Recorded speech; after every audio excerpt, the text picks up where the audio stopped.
He is monitoring his plants 24 hours. Almost 24 hours kasi kapag umuulan di siya natutulog. As in nakaantabay lang siya sa bintana pero nanakawan pa din. Nilipat pa din daw siya.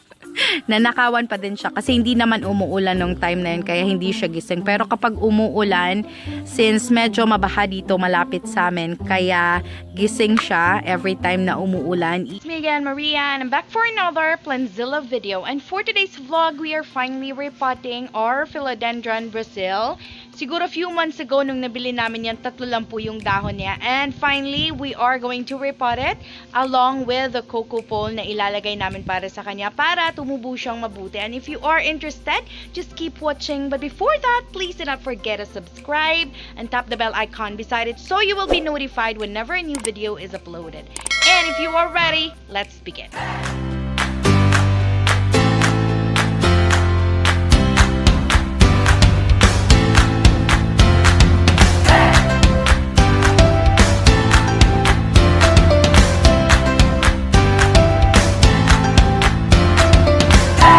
This is our Philodendron Brasil that we are going to repot. Siguro nakita nyo, or if you have been with us for quite some time, you have watched the video that we had a plant haul and then we bought this Philodendron Brasil. Meron lang po siyang 3 dahon ng time na yon. And I'm so happy seeing na marami na siyang dahon ngayon.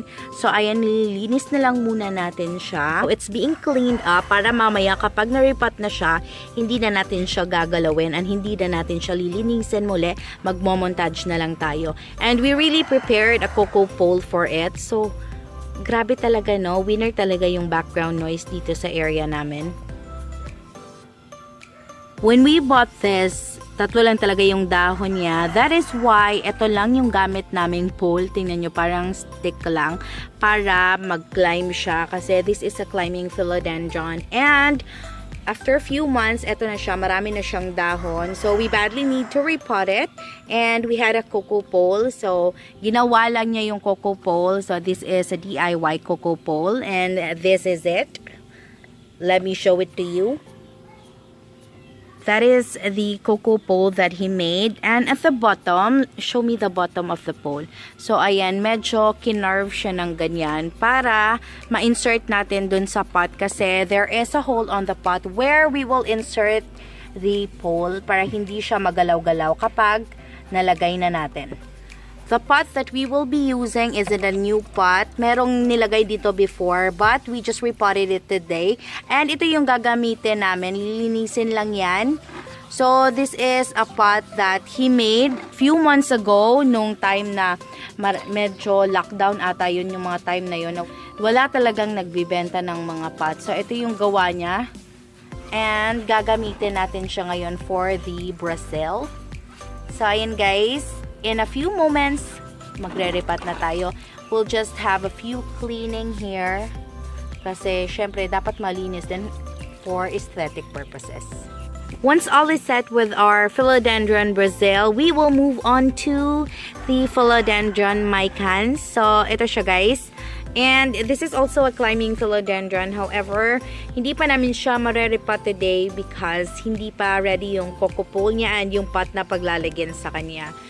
Oh, ayan. Ito yung itsura niya, guys. And we'll have more of this soon once it's ready. So, okay. Thank you. This is the Philodendron Brasil and this is a vining philodendron. I know there are certain people who would prefer a self-heating philodendron. When they say self-heating, hindi sila nagva-vine nor nagko-crawl. But for us, even if it climbs, it will crawl, or it's a self-heating, as long as it's a philodendron, they are all appealing for us. Flex ko lang yung langaw. Anong ginagawa niya dito? So, yun, may langaw po siya. Ano yun? Ano yun? Nasa sunbathing. Nasa sunbathing daw. So, ayun, hindi siya ma-focus. So, ayan, shoo! And a Philodendron Brasil has a heart shape. For me, it looks like a heart. However, meron siyang mga yellow-green. Yung iba, almost yellow na nga yung variegation. So, tingnan nyo guys, ganyan yung itsura. There are some leaves that are having no variegations at all. Or merong thin line of yellow lang or yellow-green na variegation. But the others are showing parang almost yellow-green na and konti na lang yung green sa gilid. This pot originally, isa lang talaga yung butas niya. However, we had to make 2 more holes para lumabas yung excess water niya. Kasi yung main hole na nasa gitna, yun yung paglalagyan ng pole natin para hindi siya ma-move kapag nasagi siya. So, ayan. To easily drain the excess water, meron po tayong coconut fiber na inilalagay sa bottom of the pot. So, if you have been with us for quite some time as well, you know that this is really what we will put at the bottom of the pot every time magre-repot kami. For now, tapos na siyang maglagay ng coconut fiber sa bottom of the pot. And we will insert the Cocopole na. So, ayan, meron nga siyang a little carving sa dulo para mag-fit siya dun sa maliit na butas. Okay, go ahead and put it.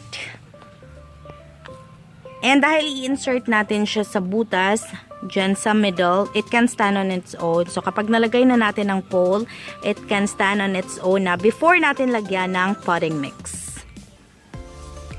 So, ayan, medyo mahaba yung Cocopole niya. Meron kasi akong nakitang sobrang ganda na Philodendron Brasil doon sa Altasita nung may expo, and when I looked at it, talagang sinabi ko, sana maging ganon din yung Brasil ko. And at that time, konti pa lang yung dahon ng Philodendron Brasil namin. And ngayon na marami na siyang dahon, I'm so excited and nagkaroon ako ng pag-asa na baka maging ganon nga yung itsura niya.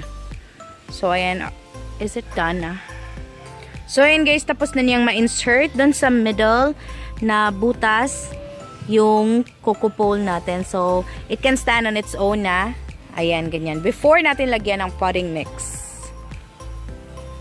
We are now currently putting the potting mix inside the pot. All-time favorite, minimix lang niya. And naglagay lang kami ng konti pang, or nag-add lang kami ng konti pang rice hull sa kanya para loose nga siya and madaling mag-drain yung water once nag-water tayo nitong Philodendron Brasil since medyo maliit yung butas ng pot niya. So, before we will plant it, ayan, sisiguraduhin muna natin na talagang well draining yung potting mix since Philodendrons do not like too much water.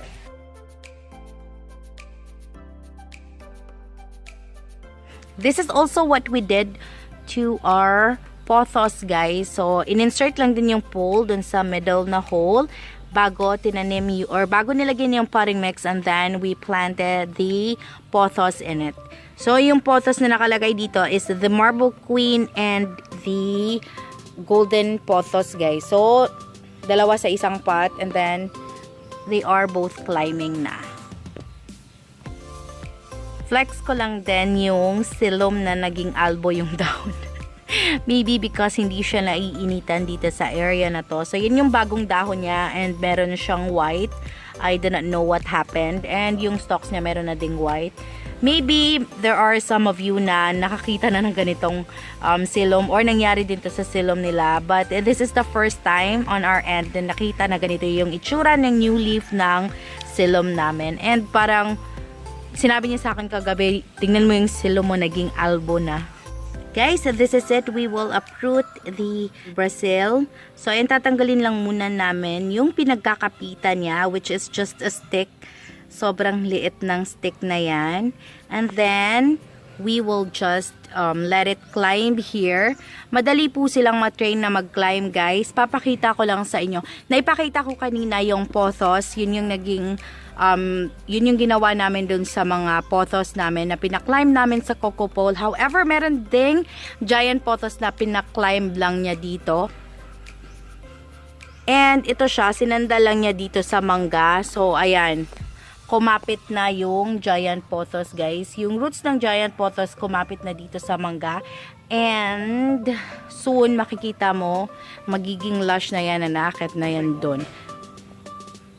While I was there, na-uproot na pala yung Brasil. So, tingnan nyo, meron na siyang mga roots. Kindly show the roots. And yung mga roots na lalabas din sa nodes niya, yun na yung kakapit sa pole natin. Yung itatanim na lang natin, yun yung mga meron ng roots dyan sa ilalim. However, yung mga roots na lalabas in the future, yan na yung maghuhold dito sa Cocopole natin.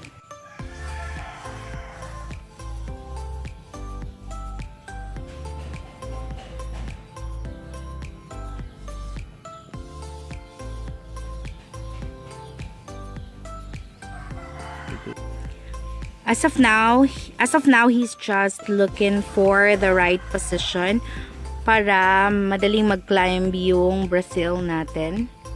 So, ayun yun. He is trying to put it in a way na madali siyang makakaakyat sa pole. Ayun yung itsura niya. And now, he is adding some more potting mix para matapos na tayo dito.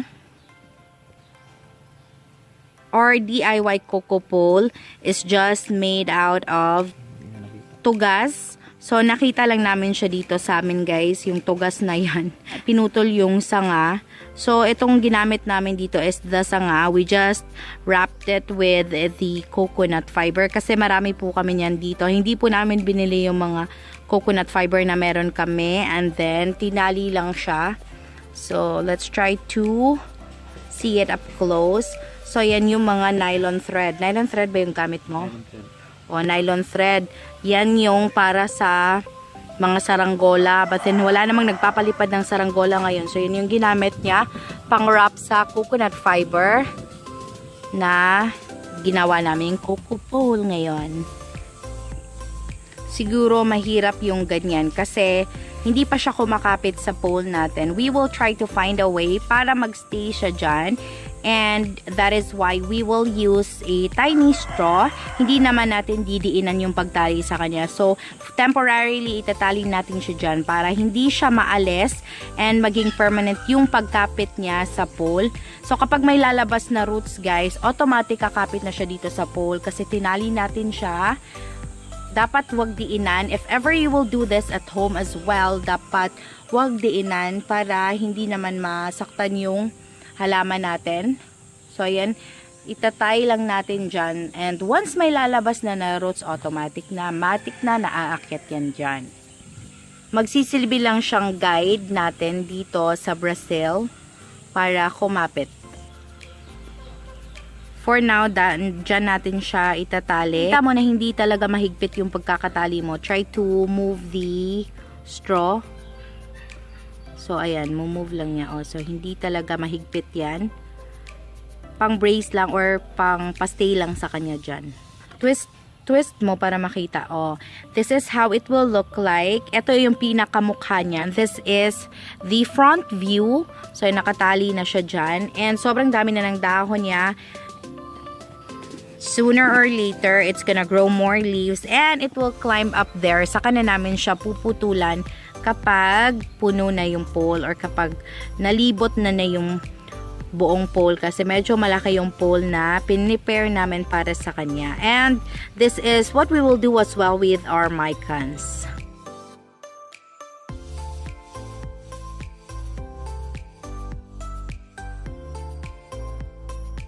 In no time, guys, kapag kumakapit na siya sa pole natin na pinaglalagyan sa kanya, automatic na siyang maghahanap ng way na hindi sila magsasapawan. And meron na ding tutubo dun sa back portion ng pole. Hindi lang sila dito sa harap kasi they have their own minds. Plants have their own minds. And I have noticed that kasi kapag nilagay mo siya malapit sa wall, talagang yung all of the leaves talagang tumutubo lang sa area na malayo sa wall, or kapag meron kang itinabi sa kanya na plant as well, talagang hahanap siya ng paraan na iwasan yung mga dahon ng katabi niyang plant. So magiging tabing yung itsura niya, especially if you have huge plants. Talagang makikita mo na parang imbalance yung pagtubo ng mga dahon niya. That is because they find ways as well na hindi masagi yung mga katabi nilang dahon. Same goes with other vining plants, guys. If wala pa kayong nalalagay na pole sa kanya, talagang sila yung maghahanap ng paraan kung saan sila kakapit. So for now, he is adding an additional tie kasi medyo meron na ring roots dito sa area na to. However, hindi siya makakakapit kasi nga hindi pa siya nakakadikit dito sa pole na bagong gawa natin. Kaya ayon, itinali ulit siya para yung roots niya kakapit dun sa pole. Everything is temporary, so this is just for the meantime. Once na makita namin kumapit na siya sa pole, automatic na tatanggalin na yung pinantali sa kanya. And no worries about that because he is monitoring his plants 24 hours. Almost 24 hours kasi kapag umuulan di siya natutulog. As in, nakaantabay lang siya sa bintana, pero nanakawan pa din. Nilipat pa din daw siya. Nanakawan pa din siya kasi hindi naman umuulan nung time na yun, kaya hindi siya gising. Pero kapag umuulan, since medyo mabaha dito malapit sa amin, kaya gising siya every time na umuulan. And even if 2 a.m. gising siya doon, mga 3 a.m. ayun, nakatingin lang sa plants niya. Tapos dinadamay pa ako, ginigising pa ako kasi babantayan daw namin yung mga halaman. Takot na takot siyang dali ng baha. Nadala ng iba yung halaman niya. Hindi pala baha yung nangunguha ng halaman, kamay pala. Meron pa palang may roots dito sa baba, so tatali pa rin natin siya para makakapit siya dito sa pole. So yun guys, tapos na siya. Let's get right into the montage. Ay, flex ko lang. Kakagising lang niya, and then ito, sumunod siya dito. Sobrang sexy.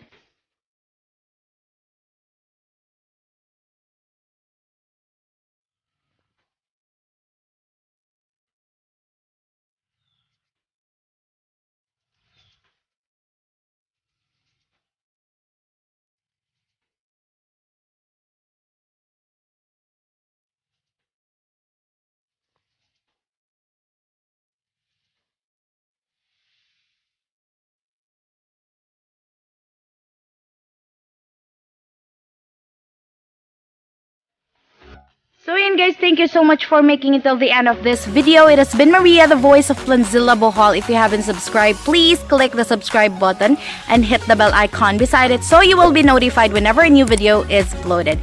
And thank you so much for watching guys. Bye!